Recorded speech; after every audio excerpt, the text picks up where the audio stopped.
علماء علماء علماء علماء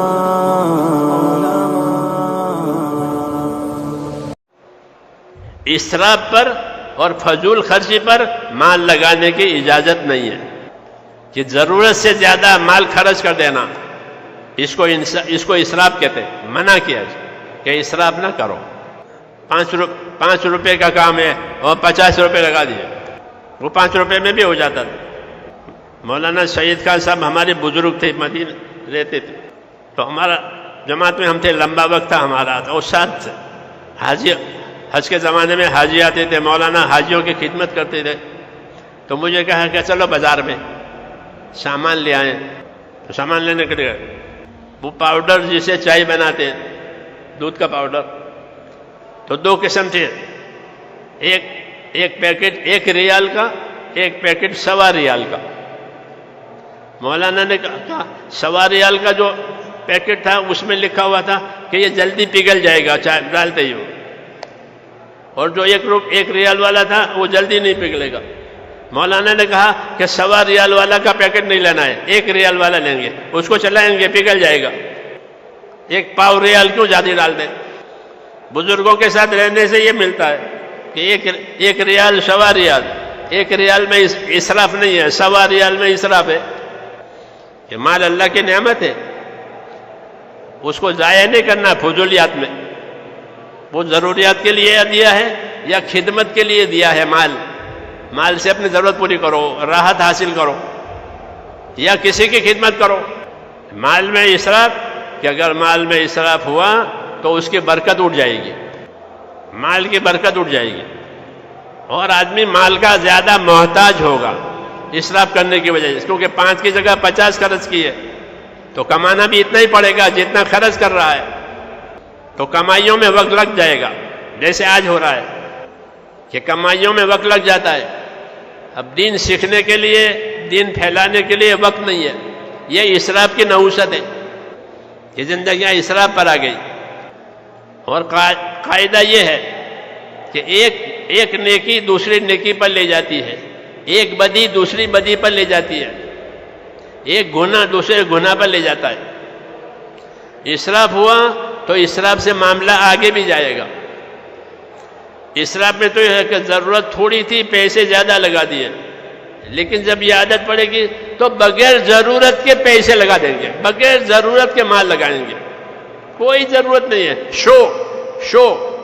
شو پر پیسے لگتے ہیں، اس کو تبذیر کہتے ہیں کہ بلا ضرورت مال خرچ کر دیا، کوئی ضرورت نہیں ہے، بس شو ہے، شوق ہے، اس کو تبذیر کہتے ہیں۔ یہ شیطانی، یہ روش شیطانی ہے، شیطان نے یہ راستہ سکھایا ہے کہ نبی جس طریقے سے جان مال لگانے کو کہے وہ نہیں، بلکہ اس کے مقابل کی چیز لائے۔ حدیثوں میں ہے کہ نبی تو کہیں کہ اسراف مت کرو، مال اور جان تقوی کے ساتھ خرچ کرو، اور شیطان کو اسراف پر ڈالے گا، تبذیر پر ڈالے گا، شوق پر، شو پر مال لگاؤ، تو یہ مالوں کے محتاج ہوں گے، کمائیوں کے محتاج ہوں گے، اب ان کے پاس دین والی بات نہیں رہے گی۔ یہی ہو گیا، یہ لائن شیطان نے کھولی ہے، اب وہ نبی کے طریقے پر نہیں رہیں گے۔ ہاں، یہ بات شیطان نے کہی ہے کہ میں ان کو نبی کے طریقے سے ہٹاؤں گا کہ اپنی جان مال میں آزاد ہو جائیں گے، اب طریقے پر نہیں رہیں گے۔ تبلیغ کے اور دعوت کے جو اصول ہیں کہ بھائی اسراف سے بچو، سوال کرنے سے بچو، لالچ سے بچو، جان مال کو امانت سمجھو، یہ خالی 4 مہینے کے لیے اصول نہیں ہے، یہ 4 مہینے میں اصولوں پر اور بات کہ نہیں، یہ تو ساری زندگی کے لیے کہ جو اصول بنائے تھے ساری زندگی کے لیے، کہ اس سے زندگی دین پر آئے گی، جہالت سے نکل جائے گا، حقوق برباد کرنے سے بچ جائے گا، حقوق برباد کرنے سے بچ جائے گا، کسی کا حق دبایا ہے تو دے دے گا، کیونکہ خوف پیدا ہوا ہے، خوف پیدا ہوا ہے تو دبایا ہوا حق دے دے گا۔ ہاں، اس کی مثالیں ہو گئی کہ اب ڈر پیدا ہو گیا۔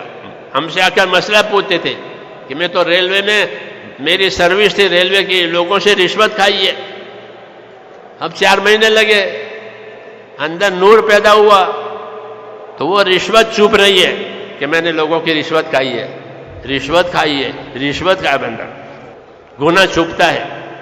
تو پوچھتے ہیں میں کیا کروں؟ رشوت کھائی ہے کہ مسئلہ کھلا ہوا ہے، جس کی کھائی اس کو واپس کرو۔ ہاں اور کیا ہے، یہی بات ہے، واپس کرو۔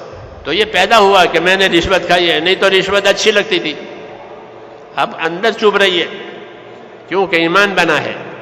جب ایمان بنے گا تو گناہ چوبے گا۔ جیسے بدن سن ہو جاوے تو کوئی پن لگاوے تو کچھ نہیں ہوگا، اور اس کا خون چالو ہو گیا اندر تو چوبے گا اندر۔ ایسا ایمان کی وجہ سے اندر تازگی آئی ہے تو گناہ چوبیں گے۔ گناہ کی نشانی یہی ہے کہ گناہ وہ کیفیت ہے جو تجھے اندر چبھن پیدا کرے، اسی کو گناہ کہتے ہیں۔ تو یہ کیفیت پیدا ہوتی ہے۔ الحمدللہ لوگ رشوتوں سے، حرام کاروبار سے توبہ کر کے نکل رہے ہیں، حق پر ہدایت پر آ رہے ہیں۔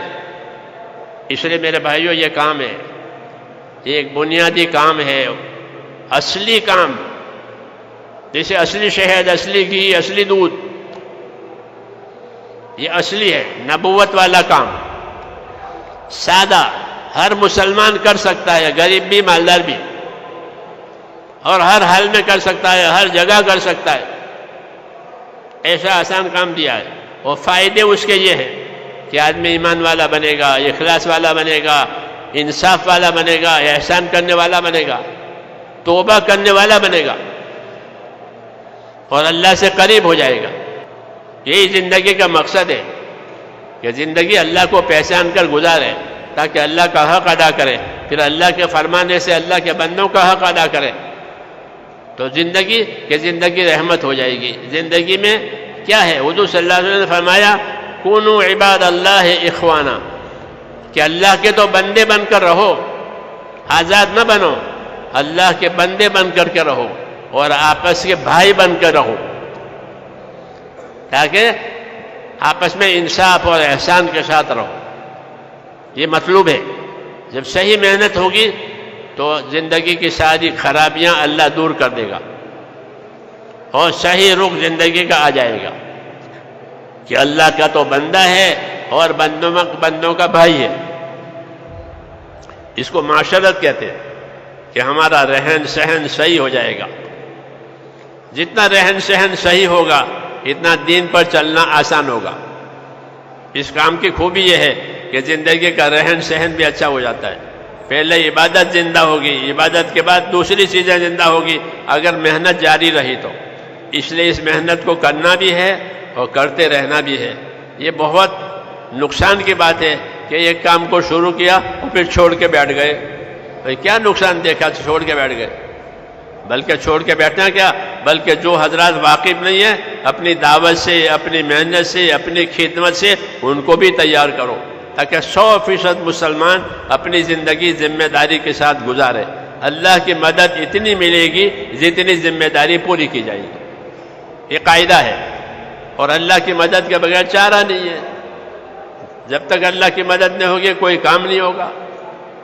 ہاں، اللہ کو راضی کرنا یہ ساری مشکلوں کا علاج، اور اللہ اپنے دین کے بغیر راضی نہیں ہوتا۔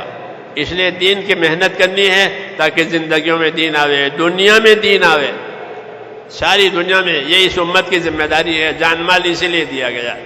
اس لیے میرے بھائیوں اس کام کو اچھی طرح سے سمجھیں اور سمجھ کر کے اپنے آپ کو اس کے لیے تیار کریں کہ مجھے تو یہ کرنا ہی کرنا ہے، جو ہونا ہے وہ ہو جائے گا، کہ کچھ نہیں ہوگا، جو اللہ نے لکھا ہے وہ ہوگا۔ اور دوسروں کو تیار کرنا، ہاں، اپنی زندگی میں دین لانا، دوسروں کی زندگی میں دین لاوے، اپنے گھروں میں دین لانا، دوسروں کے گھروں میں دین آوے، یہ بڑا انعام ہے۔ تو اس کے لیے ارادے کرو اور سمجھ کر کریں، تاکہ یہ چھوٹے نہیں۔ بے سمجھے کرے گا تو بے سمجھے چھوڑ بھی دے گا۔ ہاں، سمجھ کر کریں، اور اللہ سے دین کی سمجھ مانگیں کہ اللہ مجھے اپنے دین کی سمجھ دے۔ آپ بتاؤ اس کے لیے تیار ہیں نہیں سب؟ اپنے آپ کو تیار کریں اندر سے، ہاں، اور پھر زندگی کی ترتیب بنا کر موت تک چلنا ہے۔ پہلی منزل یہ ہے کہ اللہ کے راستے میں ایک مرتبہ 4 مہینے اچھے سے اچھے لگ جائیں، پھر موت تک کرتے رہیں، دوسروں سے کراتے رہیں۔ اب بتاؤ اس کے لیے جنہوں نے اب تک نام نہیں دیے ہیں وہ اس موقع کو غنیمت سمجھے۔